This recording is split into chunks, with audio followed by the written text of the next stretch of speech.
Well, the hospital in Fairfax opened a new wing today with 6 more beds. It's good news considering the hospital was on the verge of closing just a few years ago.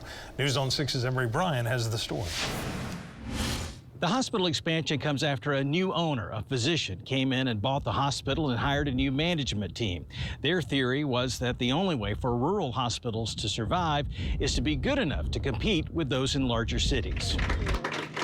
In this case, Dr. Elizabeth Pusey from California bought the hospital to save it. At a gathering today to mark the turnaround, hospital leaders credited her with considering rural health care a good investment. She's bought new CT scanners. We have MRI service now. We're getting other cardiology services. We reopened a clinic and we're vastly growing with that. And so it's amazing what you can do. You get people working together. A new wing on the hospital adds 6 beds, but the investment adds much more. $5 million worth of new equipment, like a lift that can move immobilized patients regardless of their size.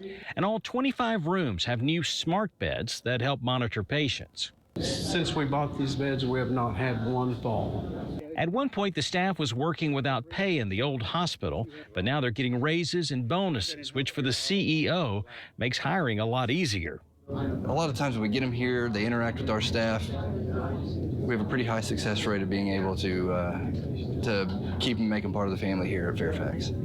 In years past, helicopters often transported critical patients to larger hospitals, but now the hospital leadership hopes to make this a hub for health care.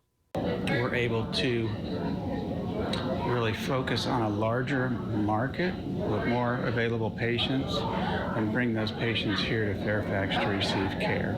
This model is being tried elsewhere in Oklahoma with the same management team and owners running hospitals in Stroud and Anadarko.